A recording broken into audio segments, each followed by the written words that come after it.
Bonjour et bienvenue dans cette nouvelle vidéo. Alors il y a un tout petit peu de vent, j'espère que vous allez bien nous entendre parce qu'il fait extrêmement beau, mais on a du vent cet après-midi. Voilà. Alors cette vidéo va être consacrée à la vie nomade, aux incontournables, comme on a appelé ça. On a décidé d'appeler ça comme ça. Voilà, parce que ce sont les choses obligatoires à faire quand on est nomade. C'est pas du tout la même vie qu'en maison fixe. Et ça peut inspirer des personnes qui souhaiteraient se lancer dans la vie nomade, mais qui ont encore un petit peu d'hésitation, comment ça se passe, comment on y vit, qu'est-ce qui est bien, qu'est-ce qui est le pour, le contre, etc. Voilà. Voilà. Alors, ça peut aussi intéresser... les gens qui sont en camion, en car, en bus ou en camping-car, toute personne qui est dans un véhicule nomade. Exactement. Indépendant. Voilà. Écoutez, j'espère que cette vidéo vous plaira. Si vous avez apprécié, essayez de la liker, de mettre un petit pouce, parce que ça peut nous aider. Voilà, et on vous dit à tout à l'heure. À plus tard. Alors là, on va se faire de l'eau potable pour pouvoir boire de l'eau potable sans transporter dans notre camion 4, 5 ou 6 packs d'eau. Pour avoir de l'eau potable, parce qu'il faut absolument pas boire l'eau qui est dans les soutes, l'eau du robinet, donc on prend dans les spots, etc. Donc là, Didier est en train de remplir l'eau de la cuve qui se trouve dans la soute. Et donc cette eau de cuve, nous on la boit pas du tout, hein, parce qu'il peut y avoir des germes dedans, etc. Vu qu'on ne met pas de produits chimiques dans notre cuve, voilà. Donc Didier tire de l'eau de la cuve. Et puis nous avons donc une fontaine à eau avec des filtres à l'intérieur dans la partie haute de la fontaine à eau. Ces filtres vont donc filtrer l'eau que Didier est en train de mettre. Et dans la partie basse, nous avons un robinet qui va permettre de récupérer de l'eau potable. Voilà. Donc c'est très très pratique ces fontaines à eau.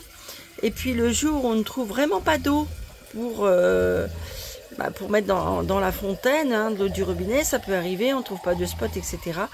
On peut également prendre de l'eau des rivières ou n'importe quelle eau non potable pour la mettre dans la fontaine à eau et récupérer de l'eau potable. Donc ça c'est vraiment génial. Voilà. Donc c'était pour vous montrer comment nous avons de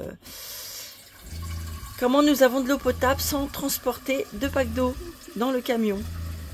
Voilà. Et boire en toute tranquillité pour la santé.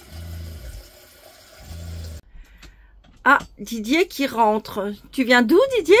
Je viens de vider les toilettes. Ah, les toilettes, je comprends pas.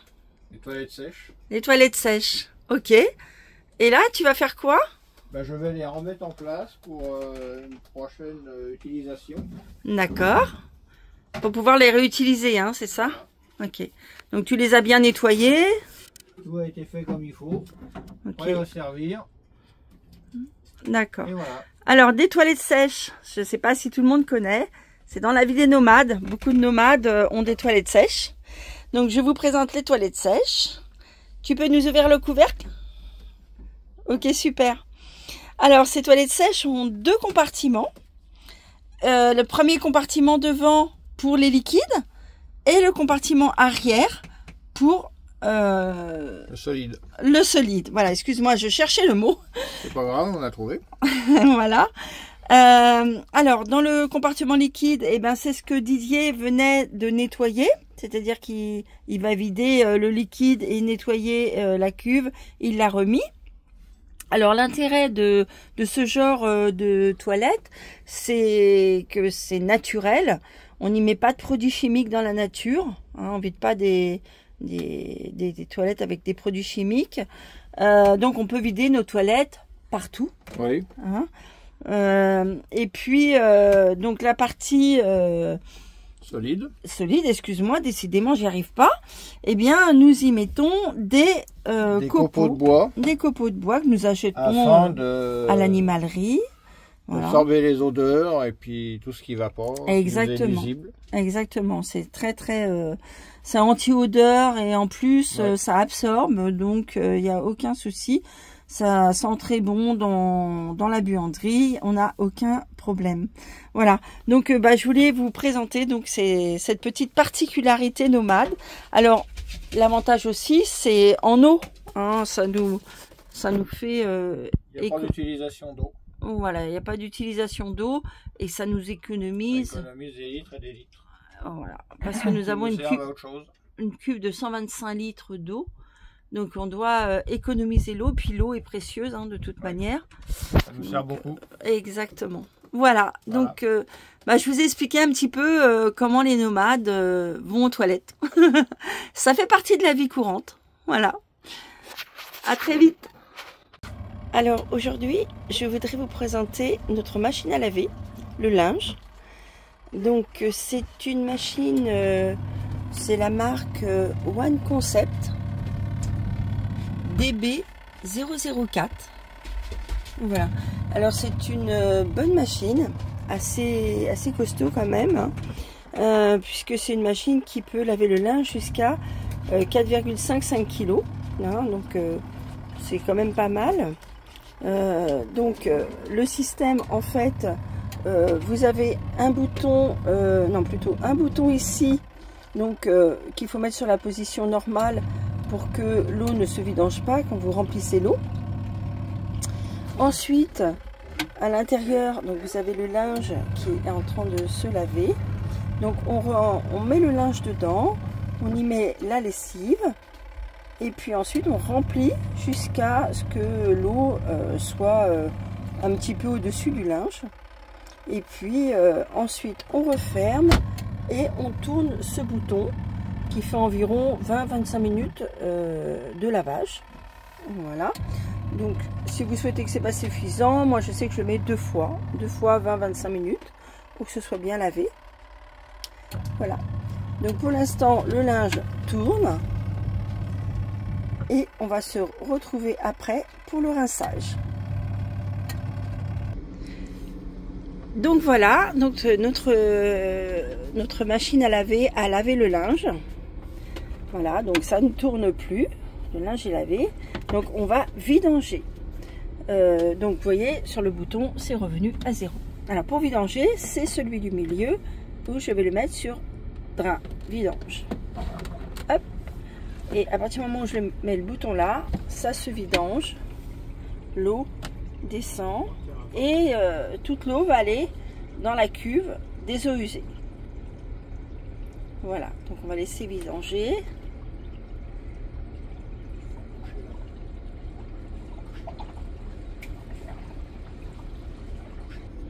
Alors, une fois que tout est vidangé, je vais donc fermer, revenir fermer la machine pour pas que ça se vidange évidemment. Et je vais remettre de l'eau par ce petit robinet. Voilà, je remets de l'eau dans ma cuve et je vous montre. Vous voyez, l'eau descend. Il va donc re-remplir d'eau propre pour le rinçage, la cuve de lavage.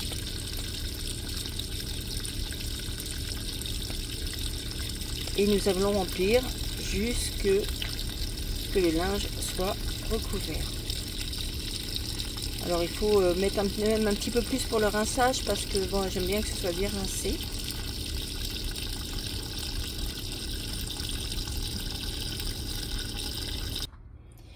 Donc voilà, donc la cuve est remplie.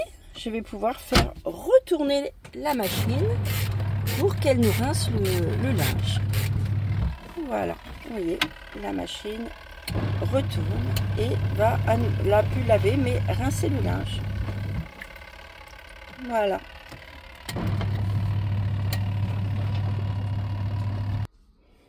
Et voilà, donc là le rinçage est arrêté, on est bien sur 0 et ça s'est arrêté de tourner. Alors on va revidanger tout simplement avec le drainage. Voilà. on met sur le drainage et l'eau va s'écouler. Voilà, voilà. Et ensuite, on va aller essorer le linge. Alors, il faut savoir que c'est une machine qui essore extrêmement bien le linge. C'est vraiment essoré comme dans une machine de la maison. Hein. Il n'y a vraiment aucune goutte d'eau. Le linge est pratiquement sec. Il est juste humide. C'est vraiment génial au niveau de cette machine. Voilà. Donc, pour l'essorage, eh bien, c'est ce compartiment-ci. Donc, on va attendre que tout soit bien essoré, que l'eau soit bien partie. Alors, pour le lavage, je voulais aussi vous dire que au niveau des lessives, parce qu'on utilise un robinet d'eau froide.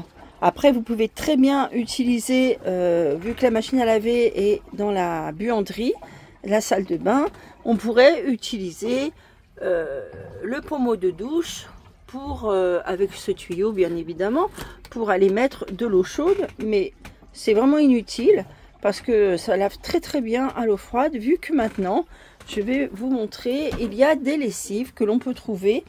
Alors ça, c'est même une lessive que j'ai eu vraiment pas chère, puisque c'était dans un discount, et c'est bien marqué lessive efficace aussi à froid. Voilà. Donc bon, là c'est Chantecler, mais il y a plein d'autres marques, hein. J'en ai vu vraiment plein d'autres, même des marques réputées maintenant qui lavent à froid, et je vous garantis que le linge est vraiment très très bien lavé. Voilà.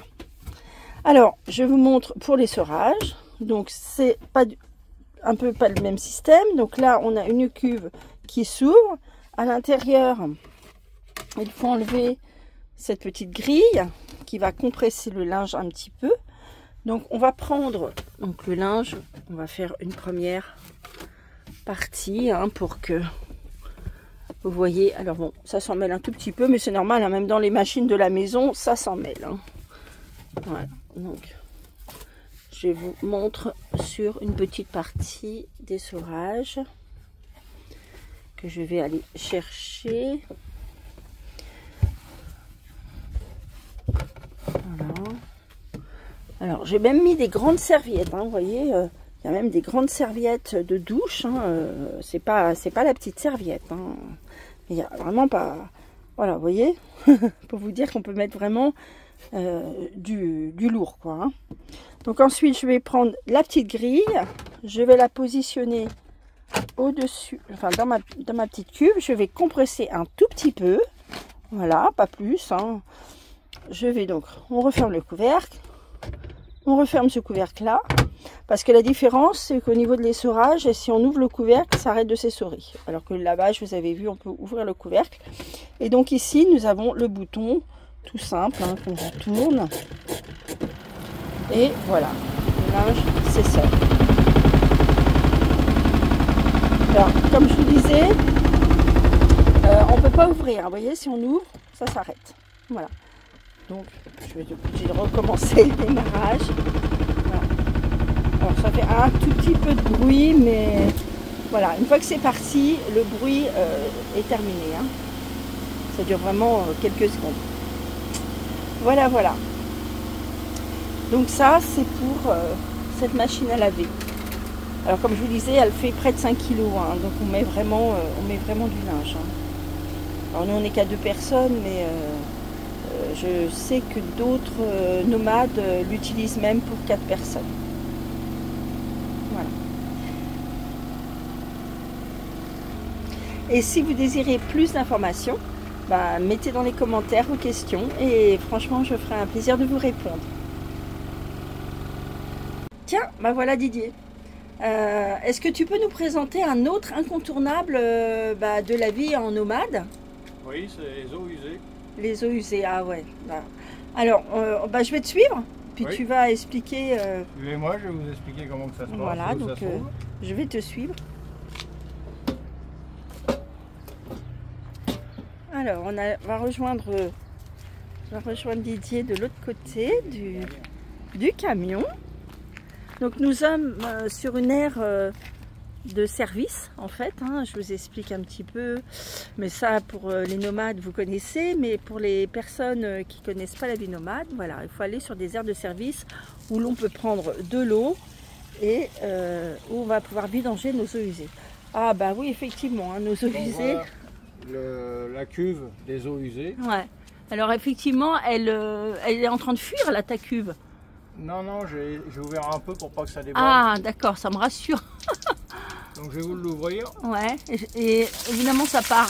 On a un très gros tuyau de vidange, donc ça part et ça part en dessous dans une grille en fait, hein, qui est vraiment une grille spécialisée pour recevoir les eaux usées, hein.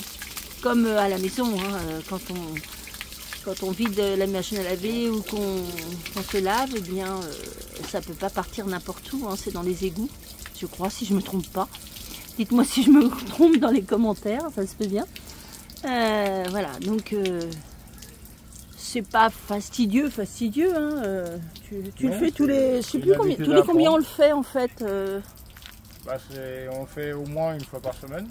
Ça dépend aussi de ce qu'on fait, entre le lavage du linge, les douches, tout ça. Ok. Alors entre la cuve d'eau usée donc, que vous voyez là qui fait... à peu près 60 ou 80 litres. Ah non, je pense qu'elle fait que 50 litres. Elle fait 50 litres alors qu'on a une cuve d'eau propre de 125 litres. Oui. C'est ça. Voilà, donc il faut effectivement 125 litres d'eau propre, 50 litres d'eau usée. Bah, il faut plus vidanger les eaux usées que de remplir l'eau propre, hein. Ça c'est sûr. Voilà. Un petit incontournable nécessaire à la vie nomade. Alors, après avoir vidangé les eaux usées, bah forcément, on va remplir les eaux propres. Donc la cuve de 125 litres d'eau propre. Tiens, on a Pepsi qui est avec nous. Bonjour Pepsi. Donc ça, c'est quelque chose que tu fais aussi régulièrement. Oui. Je crois qu'on... Ça d'un côté, il faut remplir de l'autre. Hein, oui, je crois qu'on le fait une fois par semaine. Hein. À peu près, oui. À peu près. Voilà, bon, on n'est qu'à deux, hein, donc 125 litres, ça nous tient une semaine. Voilà, à peu près. Hein. Donc comment tu fais en fait? Nous, on a un système un petit peu différent. Pour, brancher un tuyau directement. Donc il va... Ça. Voilà, donc il va aller brancher comme un tuyau d'arrosage, hein, c'est ça? Tuyau d'arrosage. Ouais, c'est ça. Hein. Donc c'est le tuyau d'arrosage comme ça qui se branche directement. Alors c'est un petit peu spécial ce qu'on a. C'est très pratique, hein, nous on adore. Parce que généralement ça se passe sur les camping-cars ou sur les camions où on a ici une ouverture qu'on dévisse. Et avec un tuyau, on passe le tuyau dans ce trou et ça remplit une cuve à l'intérieur. Nous, bah, c'est un peu différent et nous, on a trouvé ça super pratique, hein, quand on a appris qu'on a acheté ce camion. En fait, on a le raccord des jardins, en fait, hein, oui. C'est ça, hein, voilà, qui vient sur, voilà, le système des jardins. Et puis, après, tu vas clipper ton robinet à l'arrivée de l'eau. Voilà, donc c'est le même système, hein, système des jardins. Alors si des fois on a un robinet qui n'a pas de vis, Didier il a donc tu peux m'aider un petit peu. Des colliers. Des colliers et puis des colliers qui resserrent ton tuyau, voilà, sur le robinet. Diamètre pour ah oui, suivant les robinets. Suivant les robinets, oui, tout à fait. Donc c'est un collier qui va serrer ton tuyau sur les robinets. Voilà, puis c'est tout simple, hein, donc après on ouvre l'eau. Non. Alors oui, ici, voilà. Okay, on ouvre l'eau et puis l'eau se remplit directement. Alors par contre, comment sait-on que la cuve est pleine? Parce que du coup là, ça peut... Il y a un petit tuyau qui se trouve derrière. Alors attends, on va aller regarder ça avec toi. Qui se trouve là, le petit tuyau bleu. Ah oui, ok. Et c'est le trop-plein de la cuve d'eau propre. Ok. Donc quand ça commence à couler par là, ça veut dire que la cuve est pleine. Voilà, c'est vraiment un système astucieux, très très bien fait. Ouais. C'est ingénieux. Voilà. Et donc voilà, ça fait partie... aussi des choses qu'il faut faire quand on a une vie nomade parce qu'on n'a pas l'eau courante au robinet.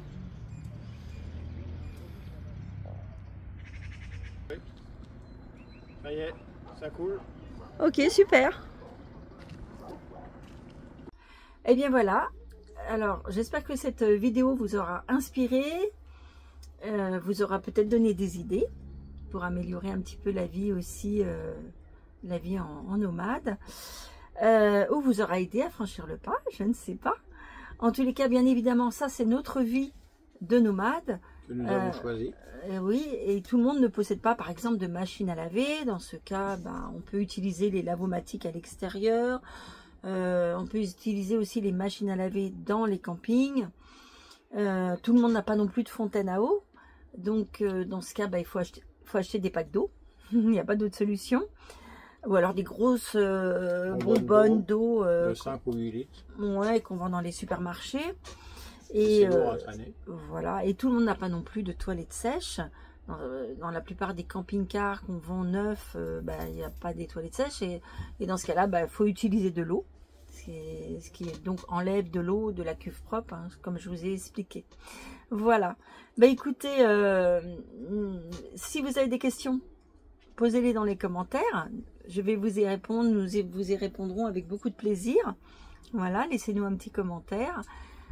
Dites-nous aussi si la vidéo vous a plu, si vous voulez qu'on parle d'autres sujets pour vous. Voilà, on est ouvert vraiment à toutes vos questions et vouloir vous faire plaisir de regarder des vidéos qui vous intéressent. Voilà, sur évidemment la van life, la vie en camion, en camping-car, la vie nomade, la vie de nomade ou des gens qui ont des camping-cars et qui partent en vacances avec. Voilà, écoutez, à bientôt, on vous embrasse tous et toutes et on vous dit à la prochaine vidéo. Au revoir. À bientôt. À bientôt.